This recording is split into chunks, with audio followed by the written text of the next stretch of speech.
গোৱালপাৰা জিলাৰ আগিয়াত ৰাজ্যিক ভিত্তিক APL ক্ৰিকেট প্ৰতিযোগিতা। প্ৰথম পুৰস্কাৰ ৫১,০০০ টকা, দ্বিতীয় পুৰস্কাৰ ৩১,০০০ টকা, লগতে থাকিব ১ ট্ৰফী।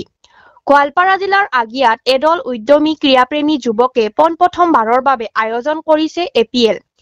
আগিয়া JN মেমৰিয়েল উচ্চতৰ মাধ্যমিক বিদ্যালয় খেলপথাৰত অনুষ্ঠিত হ'ব এই APL অৰ্থাৎ আগিয়াৰ প্ৰিমিয়াৰ লীগ ক্ৰিকেট প্ৰতিযোগিতা। ক্ৰিকেট প্ৰতিযোগিতাখনি পৰিচালনা কৰিবলৈ ইতিমধ্যে বিদ্যুৎ কুমাৰ নাথক সভাপতি, অসীম দাসক কাৰ্যকৰী সভাপতি তথা জিতুল কুৰ্মী আৰু জিতুমণি দাসক মুখ্য সম্পাদক হিচাপলৈ এখন খেল পৰিচালনা সমিতি গঠন কৰা হৈছে। পৰিচালনা সমিতিয়ে জানিবলৈ দিয়া মতে অহা ৩ আৰু ৪ ফেব্ৰুৱাৰী দুদিনীয়া কাৰ্যসূচীৰে অনুষ্ঠিত হ'বলগীয়া প্ৰতিযোগিতাখনিত ৫ অভাৰৰ খেল ধাৰ্য কৰা হৈছে। প্ৰতিযোগিতাখনিত যোগদানৰ বাবে ৰাজ্যৰ বিভিন্ন অঞ্চলৰ পৰা ইতিমধ্যে ৫০টাৰো অধিক ক্ৰিকেট দলে সমিতিৰ সৈতে যোগাযোগ কৰিছে বুলি সমিতিৰ এক সূত্ৰই জানিবলৈ দিছে। ইচ্ছুক প্ৰতিযোগী দলসমূহে 6003163625 নম্বৰত যোগাযোগ কৰিব পাৰিব। আমাৰ আগিয়া অঞ্চলত এখন অহা ফেব্ৰুৱাৰী মাহৰ ৩ আৰু ৪ তাৰিখ শনিবাৰ আৰু ৰবিবাৰে এখন ৰাজ্যিক ভিত্তিত ক্ৰিকেট খেল অনুষ্ঠিত কৰিবলৈ ওলাইছোঁ। ইতিমধ্যে আমাৰ খেলৰ ফিল্ড বা ক্ৰিজবিলাক ভাল কৰি আছে, ঠিক কৰা হৈ আছে। তো অহা ৩ আৰু ৪ তাৰিখে দুদিনীয়া ক্ৰিকেট খেল অনুষ্ঠিত কৰিম APL নামেৰে, আগিয়া প্ৰিমিয়াম লীগ।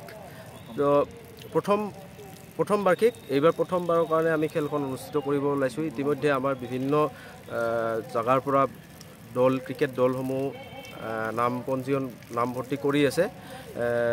প্ৰায় ১০-১৫টা দল আহিছে আৰু আহিব আৰু কম। লগতে খেল সমিতিৰ পৰা কিছুমান নিয়মাৱলী ৰখা হৈছে। প্ৰতিটো টীমত ৯জন প্লেয়াৰ হ'ব লাগিব আৰু আমি ৫ অভাৰৰ খেলা অনুষ্ঠিত কৰিম। ৯জন প্লেয়াৰ আৰু লগতে প্লেয়াৰজনৰ ট্ৰেক বা টি-চাৰ্ট আৰু জোতা বাধ্যতামূলক, সেইটো হ'ব লাগিব। ১,৫০০ টকা ভৰ্তি মাচুল ধাৰ্য কৰা প্ৰতিযোগিতাখনিত চেম্পিয়ন দলে লাভ কৰিব ট্ৰফিৰ লগতে নগদ ৫১,১০০। আৰু যিসকল দলে আমাৰ এই প্ৰতিযোগিতাত অংশগ্ৰহণ কৰিব বিচাৰে তেখেতসকলে আমাৰ যোগাযোগ নম্বৰ ইতিমধ্যে দিয়া হৈছে। ১,৫০০ টকা ভৰ্তি মাচুল ধাৰ্য কৰা প্ৰতিযোগিতাখনিত চেম্পিয়ন দলে লাভ কৰিব ট্ৰফিৰ লগতে নগদ ৫১,০০০ টকা আৰু ৰানাৰ্ছ আপ দলে লাভ কৰিব ট্ৰফিসহ নগদ ৩১,০০০ টকা।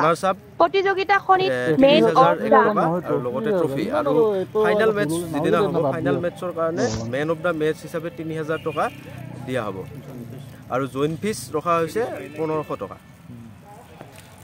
সেয়েহে আমাৰ এই খেল প্ৰতিযোগিতাত সমূহ ক্ৰীড়াপ্ৰেমী লগতে আগিয়া গোৱালপাৰাবাসী লগতে সমূহ অসমবাসীৰ সহায় সহযোগিতা বিচাৰিছোঁ।